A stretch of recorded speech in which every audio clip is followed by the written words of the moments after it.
Students, आज हम बात करेंगे solving simultaneous equations Cramer rule. मतलब कि क्रैमर रूल से हम किस तरह से ये जो तीन हमारे पास इक्वेशंस हैं, ठीक है, जिन्हें हम लीनियर इक्वेशन कहेंगे लेकिन इनमें 3 वेरिएबल्स आ रहे हैं जो कि लाइंस को रिप्रेजेंट कर रही हैं, कि देखना है कि इनका सोल्यूशन कैसे मिल सकता है हमें। अब ये बात याद रहे कि हर जो इक्वेशन है वो एक लाइन को रिप्रेजेंट कर रही है जो कि 3 डायमेंशनल स्पेस में है, ठीक है।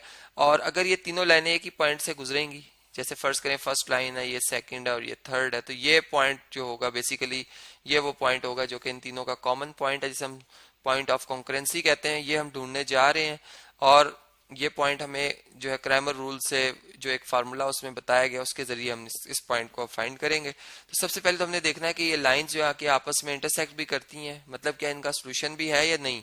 तो इसके लिए हम क्या करेंगे जी, हम इन जो लाइंस की इक्वेशंस हैं उनको पहले अरेंज करके इस तरह से लिखेंगे कि एक्स वेरिएबल जो तीनों के वो एक आपस में आमने सामने हो, वाई वेरिएबल टर्म्स और जी वेरिएबल टर्म्स, और जबकि कांस्टेंट जो है वो इक्वालिटी के दूसरी साइड पर हो। इस तरह से लिखकर हम इन इक्वेशंस को मैट्रिक्स की शेप में लिखेंगे, ठीक है।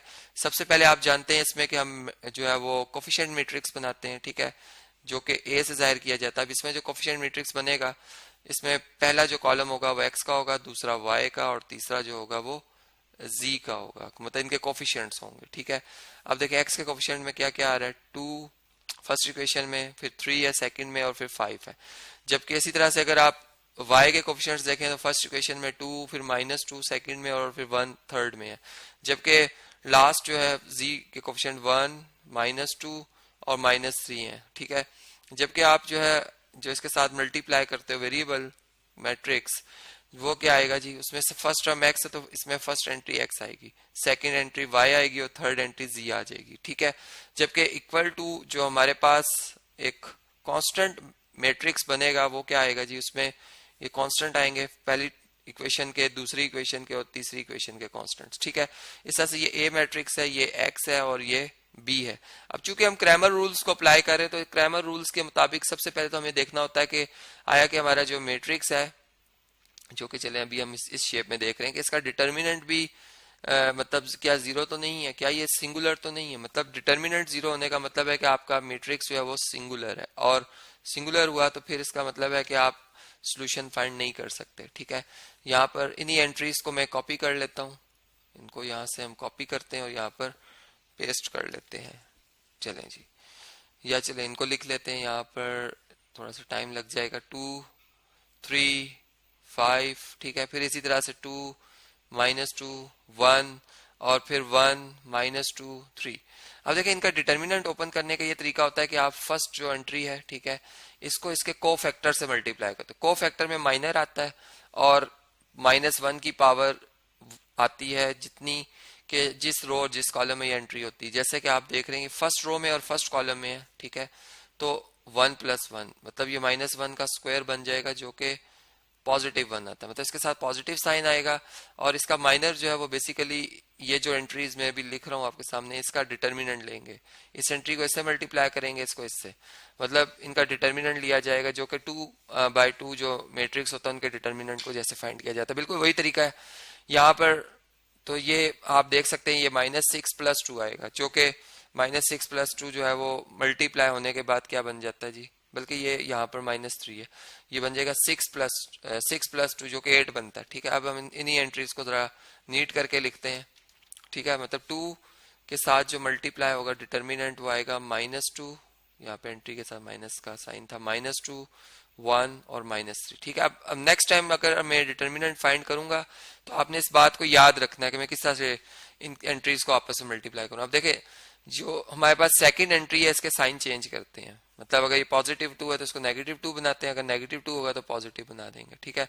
और फिर इसका माइनर आएगा। अब इसका माइनर जो है वो बेसिकली वो डिटर्मिनेंट बनेगा जिस रो जिस कॉलम में ये है इनकी एंट्रीज को छोड़ दिया जाए, 3, 5 और -2, -3 का, ठीक है। तो यहाँ पर आएगा 3, 5, -2 और -3, ठीक है, 3, 5, -2, -3। और इसी तरीके से जो लास्ट एंट्री है इसके साइन वही आते हैं जो कि ऑलरेडी हैं इसके, ठीक है, मतलब इसके साइन चेंज नहीं करते हम। ये आप इसका रूल याद रखें तो आप डिटर्मिनेंट फाइंड करना आपके लिए बड़ा आसान हो जाएगा। अब ये हमारे पास ये एंट्री आ रही है, इनका हमने माइनर, तो माइनर में इनका डिटर्मिनेंट लेंगे 3, -2, 5, 1, ठीक है। तो यहाँ पर आएगा 3 5 -2 1, मतलब मैंने पहले कॉलम लिखा। अब इसको हम सिंप्लीफाई बना करते हैं जी, देखते हैं क्या आंसर आता है इसका।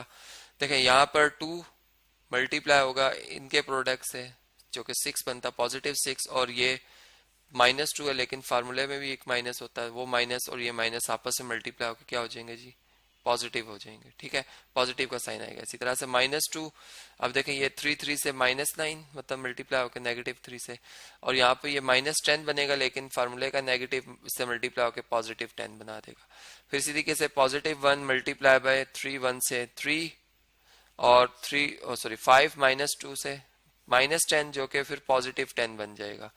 अब इसको अगर हम मजीद सिंप्लीफाई करें तो ये बनता है 2 मल्टीप्लाई बाय 8 -2 10 -9 1 के इक्वल है, जबकि 10 + 3 जो है वो 13 आ जाता है। तो यहाँ पे अगर आप देखें तो ये बनता है 16 -2 + 13, ठीक है, मतलब 16 और 13 बनता है 29, और इसमें से 2 माइनस कर दें तो ये बनता है 27, जो कि 0 के इक्वल नहीं है। इसका मतलब कि हमारा जो ए मैट्रिक्स है वो नॉन सिंगुलर है, और इसका जो सोल्यूशन है वो क्रैमर रूल्स के मुताबिक क्या है जी, सोल्यूशन इज पॉसिबल। ठीक है, हम यहाँ पे लिखेंगे सोल्यूशन इज पॉसिबल। अब जो क्रैमर रूल ने हमें फार्मूला बताया है, हम उस फार्मूला को यहाँ पर अब जो है वो अप्लाई करेंगे। ठीक है, वो फार्मूला क्या है मैं आपको यहाँ से इस मैट्रिक्स से समझाता हूँ कि ये हमारा जो मैट्रिक्स है, ठीक है, चलें इसको मैं यहाँ से कॉपी कर लूँ। इसको कॉपी करते हैं यहाँ से, और यहाँ पर हम इसे पेस्ट कर लेते हैं। चलें जी, इसको मैं कॉपी करता हूँ पहले जी। अब ये देख लें, आपके जो हमारे पास क्रैमर रूल्स हैं उसके मुताबिक जो x है वेरिएबल, ठीक है, ये बेसिकली इक्वल होता है ax मैट्रिक्स के determinant over a matrix determinant के।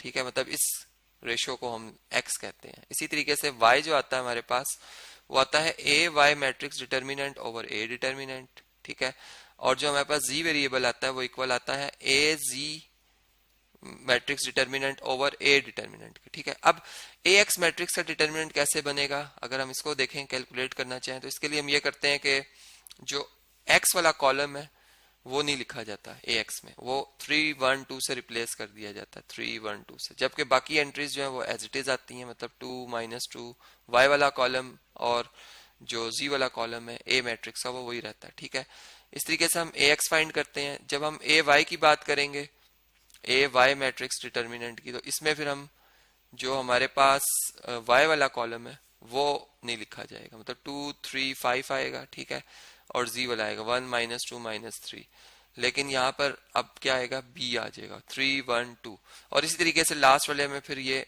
हमारे पास जो जी वाला कॉलम है वो नहीं आएगा। ठीक है, तो वो मैं लिख देता हूँ यहाँ पर। अब चूंकि हमारे पास स्पेस थोड़ा कम है तो ए जी जो हमारे पास आएगा वो बन जाएगा 2 3 5। ठीक है, यहाँ पर फिर यहाँ पे आएगा 2 -2 1, यहाँ पे आ जाएगा 3 1 2। ठीक है, अब इन डिटर्मिनेंट्स को मैंने सॉल्व किया हुआ है। ठीक है, इनके आंसर्स मैंने लिखे हुए हैं। इसका आंसर जो है ए एक्स का ये मेरे पास 27 आता है, ए वाई का 0 आता है, और ए जी का जो है वो 27 आता है। ठीक है, अब इन वैल्यूज को आप अगर इन ऊपर गिवन इक्वेशंस में लिख दें तो आपको x मिल जाएगा, x आ जाएगा ए एक्स डिटर्मिनेंट क्या है जी मैट्रिक्स का 27, जबकि ए डिटर्मिनेंट 27 था, तो ये आ जाएगा 1, y आ जाएगा 0/27 जो कि 0 के इक्वल है, और z इक्वल टू आ जाएगा 27/27 जो कि आ जाएगा इक्वल टू 1। तो ये x y z की जो ये वैल्यूज हैं ये हमारे पास क्या है जी, इसका सोल्यूशन सेट है, जिसको कि हम एक ऑर्डर पेयर में,